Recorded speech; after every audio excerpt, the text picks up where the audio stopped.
1,000 ways to be a champion for children. My name is Alan Friesen. This program, what it's about is raising awareness about adverse childhood experiences, and then encouraging adult survivors of childhood trauma to get care, get attention, address whatever trauma they might have experienced in their past, prevent trauma for adverse childhood experiences, prevent violence for young kiddos today and in the future, help the folks today to be able to protect and save and nurture the next generation along as well. My guest today is David Irvin. David, I know David from an authentic, well, for many things. David, I met you like 20 years ago. You might not remember, but 20 years ago. And what has always impressed me about David is how he's able to express things with such emotions. A lot of times he's on the verge of tears, and then I'm on the verge of tears when he's talking about it. But authentic leadership is his area of expertise. He's extremely good at it, encouraging you to speak in your own voice, to be your best version of yourself. David, you're a beautiful human being. I very much appreciate you coming and joining me on this program. Well, it's a privilege. Thank you, Alan, for having me. And this is good work you're doing. Thank you. Thank you.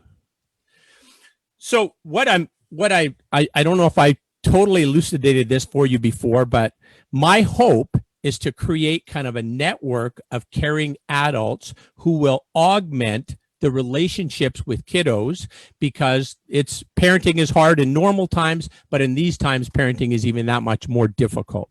And so with these additional relationship supports for kiddos, that they would have other people to talk to, other people who can support them, other people who can guide them and assist them in being able to escape from trauma that they might be experiencing, or being able to at least be a buffer. The adults could be a buffer to the trauma that little person's experiencing. So does the idea sound crazy, or do you think there's some merit to that? Oh, no, it's absolutely a worthy idea. I think that, my background is family therapy.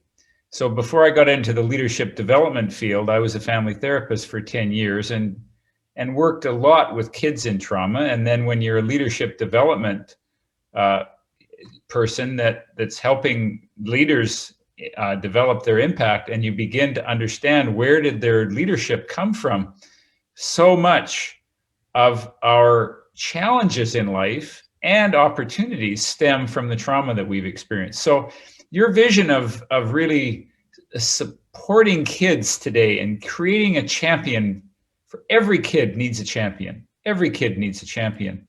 And you know what? Sometimes, having been a parent for 40 years, I can tell you that champion can't always be a parent. It really does take a community to raise a child. And so let's hope that we're reaching out to the kids in our community and connecting through our churches, through our community associations, through our friendships, through our, just extended family, where we can extend a hand. I don't know that we can prevent kids from going through trauma. I don't think we have to impose trauma. Life itself will create some trauma for kids. I love Theo Fleury, who said I was talking to him, and he said, who has done such good work in this whole area of sexual abuse, particularly with men and young boys. And he said, if you had parents, you had trauma. So I think there's something to be said about the fact that trauma is going to be a part of our life. And again, what Gabor Mate would say is that it isn't the trauma that is hurtful. It's what we do to ourselves after the trauma, how trauma impacts us. So I don't know that we certainly don't want to impose trauma, but I think life itself will be traumatic for kids. And what kids need today, and this is my approach, is that they need an adult to be there with them so that no child should have to go through trauma alone. I think of the trauma in my own upbringing, and my parents brought their own unresolved trauma to that relationship. And so I was exposed to their rage and their depression and their mental health challenges. And the challenge for me was not the trauma.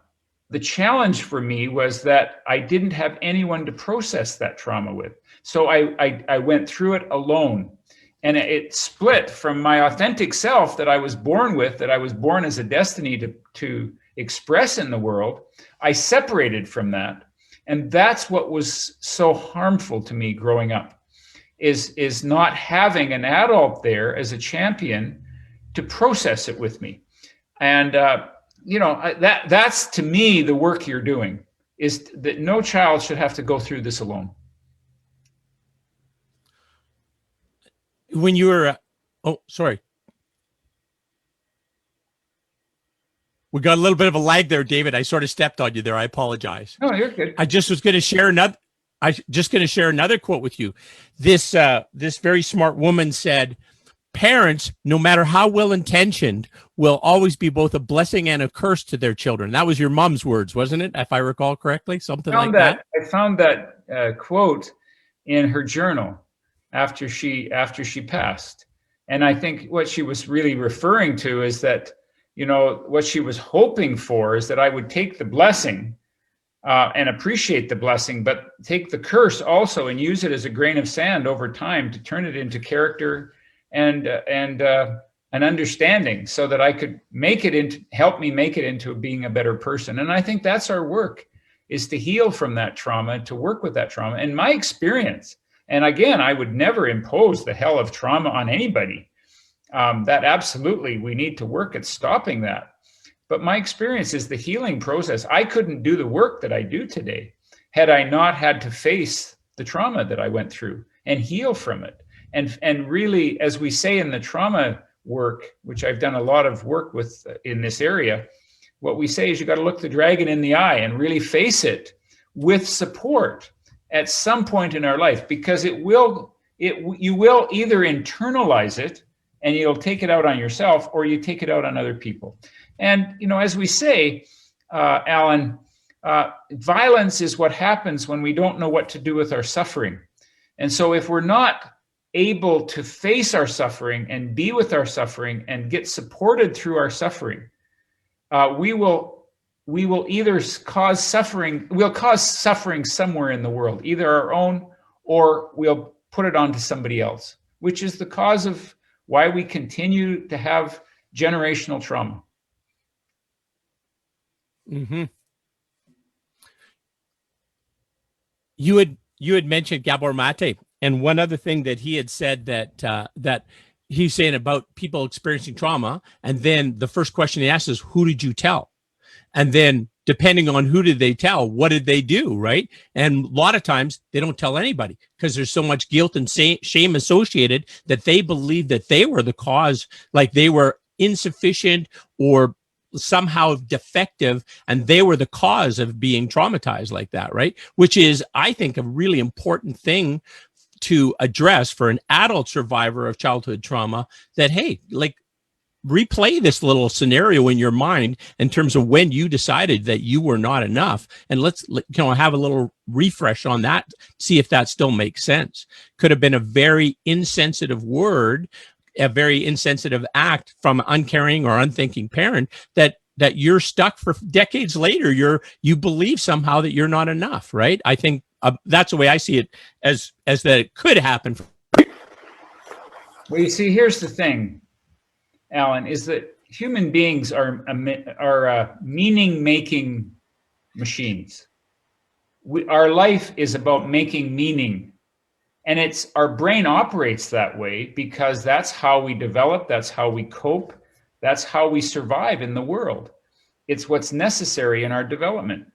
The downside to it is that if we make meaning, if the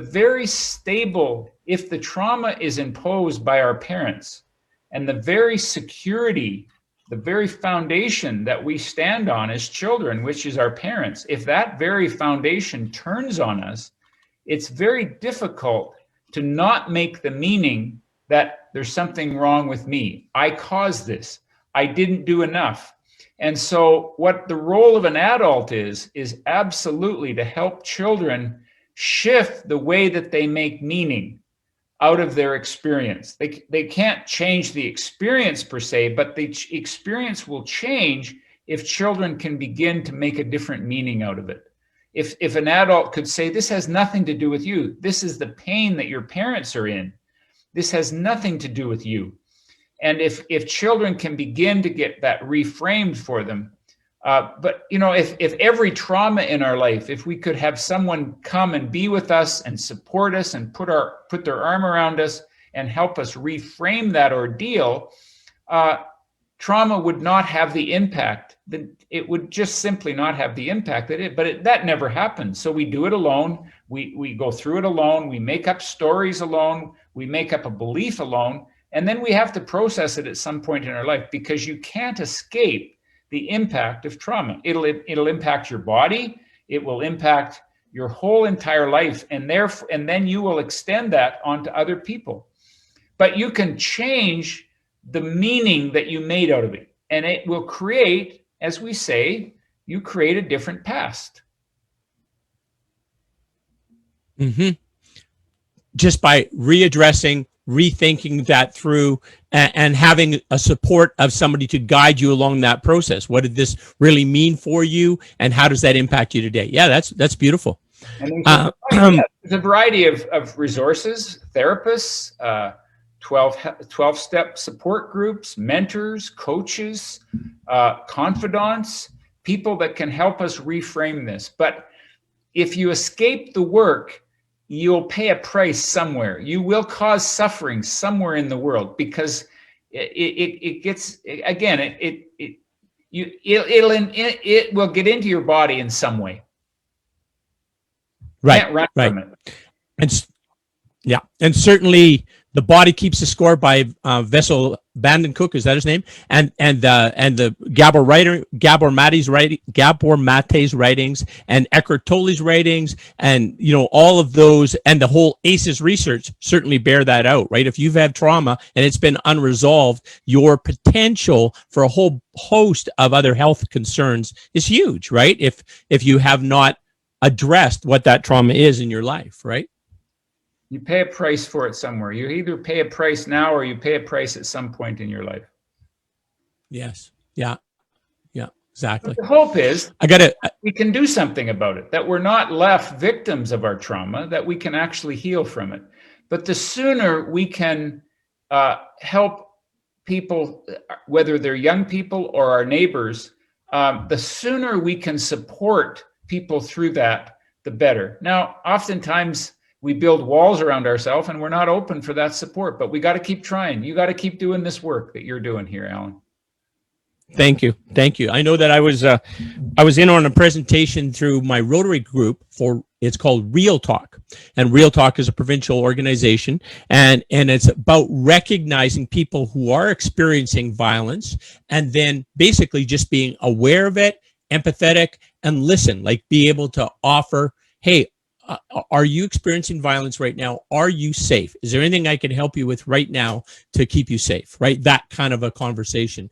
And that's scary, right? But it's not like you're putting yourself in harm's way. It's like you're extending, who can I call? Can I, get you, take you somewhere else where you're going to be safe, get you a taxi, whatever it's going to be, to just make a little step to keep the person from experiencing violence that particular day, or perhaps go forward from there, right? So I think that's a real common sense type way that people, just with a little bit of a comfort level with that, could extend that support to others, right? I think that it's too big an issue to leave it to professionals and say, oh, social services, police, the courts, they got all this. That's not how it works. This is like you and I and, Susie and Jerry down the street. We're the ones that are going to solve this. So the other thing we can do, Alan, is not just support children through trauma, and not just to reach out and be a friend to them and put our arm around them and give them support and love and help them process it differently. The other thing we can do is that we can help them access their own resources so that they can actually take an active role in doing their part to prevent trauma in their own life. Now, obviously, if they're up against an adult that's physically they're going to stronger than them. There's not much they can do, but we can guide them, which we're not very skilled at, to guide them to their own voice. I remember asking my mother, I raised three daughters, and we were concerned about, how do we handle this whole thing about the risk of sexual exploitation in our world? And so I went to my wise mother and I said, how would you do this? How would you handle this? And the interesting thing Joyce said to me, she said, well, one way is that we can create rules which says don't talk to strangers. Now, the trouble with that rule is, how on earth do we go make friends and not talk to strangers? It's going to be a real challenge. The other thing is that 90% of or plus of sexual exploitation happen with young people, that with adults that those young people know. So how do you prevent that? Well, her response is, she said, David, teach your daughters how to trust themselves. And she said, go to your daughters and say, whenever you are around an adult that you don't feel safe around, you don't have to justify it. You don't have to explain it. You just have to trust it. If you don't, for any reason, feel safe around that adult, I will be a safe place that you can come and talk to about that.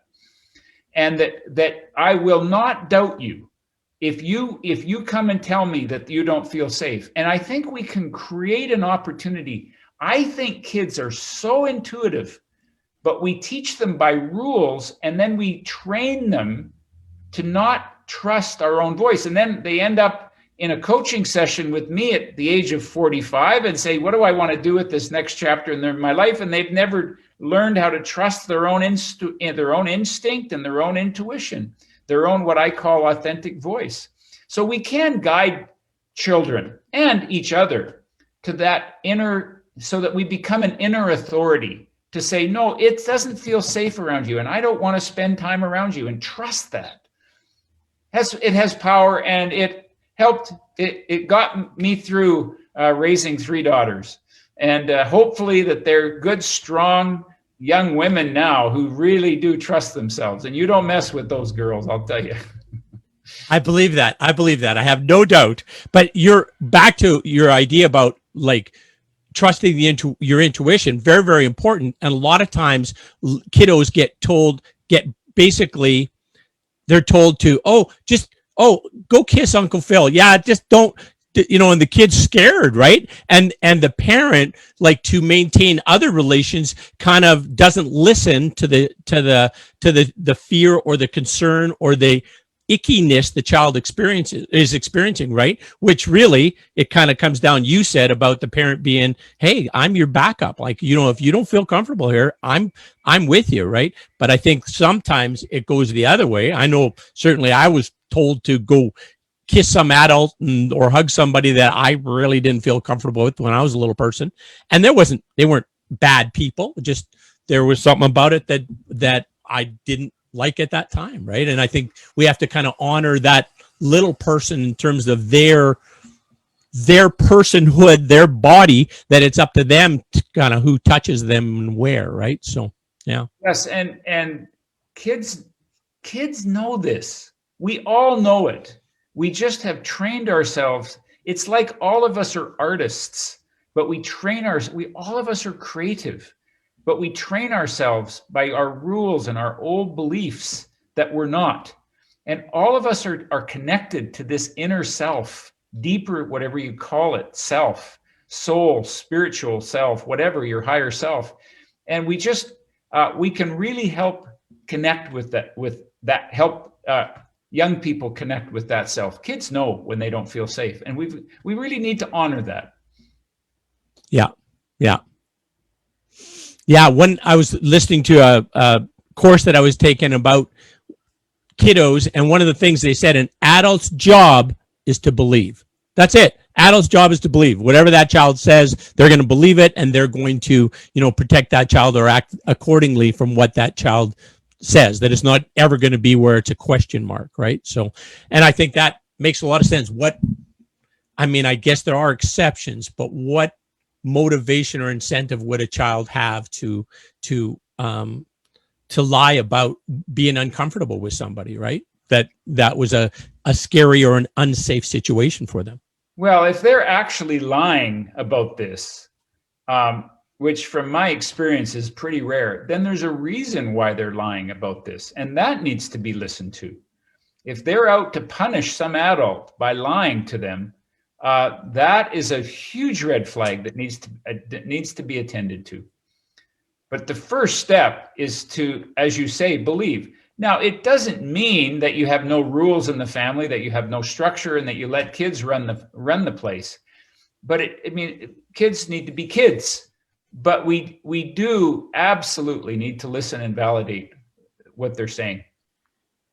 Not to please them, but to really hear them and to know that we create a safe place, and then we can help them, guide them to their own sense of inner security. Yeah, and the interactions can be very, very small one-time things where an adult just kind of having that connection makes a difference in that little person's life, right? Even if it's a something that happened in the grocery store, an exchange that happened at the ice cream shop, those kind of things, right? So I think the other way that we can really support kids, and this is where I can get a little teary, but I think one way that we can support kids is to support adults in the raising of their kids.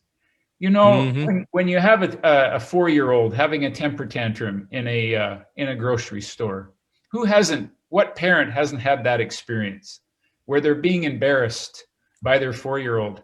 And what we need to do is that we need to stop judging parents and start supporting them and affirming them, because kids, when parents feel safe, when parents feel like they have a community around them, then they can in turn extend that love to their children. And you don't fight trauma with more trauma. Creating more shame and trauma on parents is not the solution. We've all had our own, we all bring our own unresolved traumas and abuse and unresolved issues in our life into our relationships. So we need to create a place where we can all feel a little safer, a little more safe to be who we are. And that, to me, will be the solution to moving into changing our changing generational trauma. And it could be as simple as our indigenous people we're becoming aware.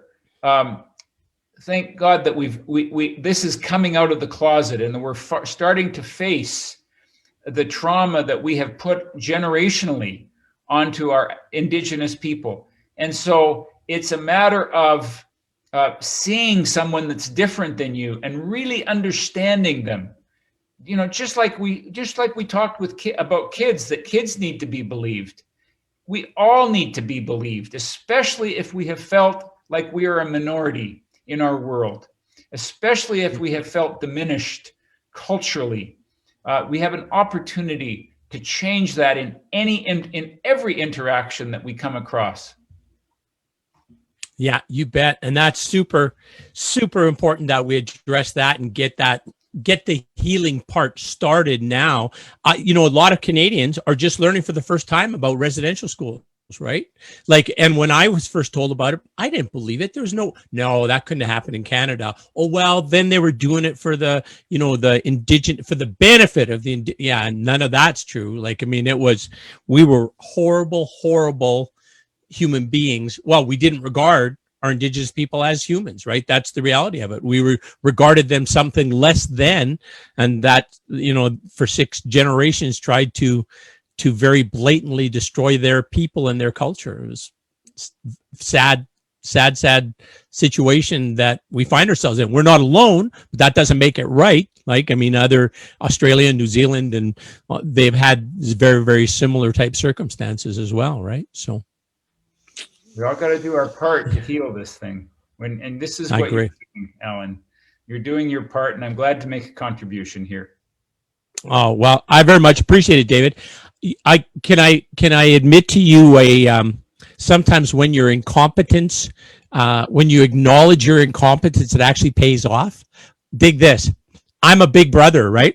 I tried the big brother thing during COVID, and then now I'm doing it, and I said, "Oh, okay, I'm making a difference in this kid's life. I can do this, right?" And so I'm getting a lot of satisfaction that I can encourage this kid and teach him something, right?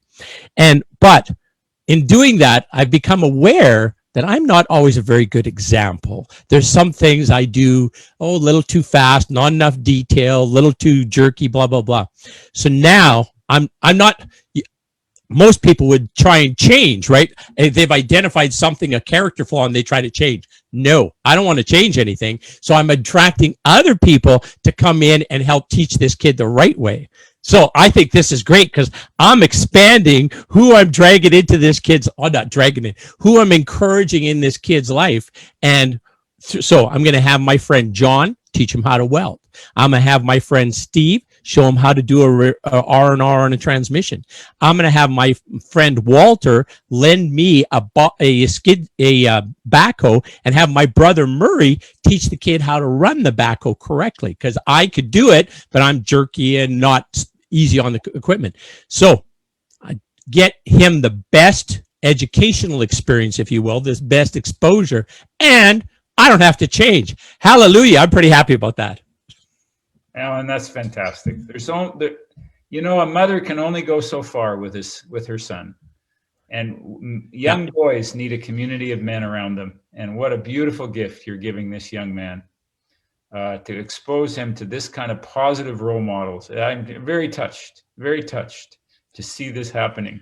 And this is it's a beautiful organization, Big Sisters and Big Brothers, and my goodness, it's an organization that I've supported for many years, and I just applaud you for what you're doing. It's beautiful. And it lets, it's like parenting. It lets you off the hook a little bit in terms of just that's the wrong word, but it gives you support. You don't have to do it all. Just like no parent has to do it all. We just find resources around, and we're resource finders for kids. This is the greatest gift you can give this young boy. Great work. Thank you. I'm getting a great deal of satisfaction just to be able to be there and encourage them. And like I've been teaching them how to back up a truck and a trailer, right? And it's just, Caston, how you doing? Oh, I'm getting a little bent. What are you going to do? Pull forward a little bit. Okay, take your time, buddy. Like, this is going to be an all day thing if we're going to, because we're no rush. We're just kind of having the experience. But so anyways, I'm getting a great deal of satisfaction from it too. So if you, as a viewer, have thought, hey, Big Brothers, I don't know, you should try it. You should do it. Like, I think you're going to make a big difference in a little person's life. Big Brothers, great agency to support. They gave me a whole training thing on awareness of adverse childhood experiences. Great organization. And you can make a huge difference in a little person's life. And look at the difference he's making in your life. He is. He's also causing me to be a lot more reflective about my bad habits, but we don't have to do it perfectly. We don't have to do it perfectly, but we invest. Way to go. Yes. Thanks. So, David, any other words of wisdom that we should cover off here? No, I don't think so, Alan. I think just remember to watch out for opportunities. Look for opportunities that we can just be there for young people, that we can demonstrate a caring adult that's safe to be around, and model this, continually. Support parents in this very challenging world of raising kids. And don't feel sorry for kids who have been through trauma. Have compassion, feel pain, but the key is, there's lots of hope as we help them, support them to change their perception of that trauma and that adverse experience, whatever it was, that led to telling themselves that they are diminished. We can help them shift through love and through a new perception, a new world. Yeah, beautifully said. I have an example actually of, I just thought of it. on July 1st, I went to the Raymond Parade. Raymond, they know how to put on a parade, those folks. I'll tell you, my goodness. So that we put on the Raymond Parade, and they had Indigenous singers and dancers. And the house, I went to a house party or a house get together afterwards. It's Raymond. It wouldn't be a party, like not something with alcohol or anything like that, of course. But anyways, we went to this house of Jim Bennett. Very nice guy, Rotarian. Awesome individual. Anyways, I met some of the singers and that, and this little native girl, she was, I don't know what, maybe 6 or something like that. She was playing with Jim's son, and Jim's son, I was holding on to him and talking to him and hanging out with him. His name's Max. And the girl had a little puppet thing with the little characters for each finger, right? And it was Old MacDonald Had a Farm. So I said, hey, do you want to give us a little show? You go behind the couch. That's your stage. We'll stay over here and watch you, right? And so she goes behind and she sang the whole thing. It was pretty quiet, but she sang the whole thing. And then it was like, yay, way to go. What a great singer. So anyways, we had this beautiful little exchange, and good for her, room full of strangers, and she does a little, a puppet act for us. I mean, that was amazing. So yeah. So we can all do that as the opportunity arises. Good for you for bringing this out in her. You're just a big kid, Alan. What it takes. I am. I got to tell you, David, with the COVID restrictions lifting on Monday, we had our first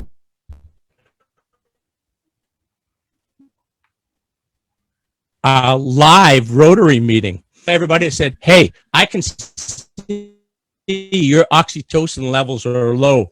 I put on my mask and opened my arms. So I think I hugged about 25 people on Monday. It was beautiful. So, I think our connection's failing, David. Yeah.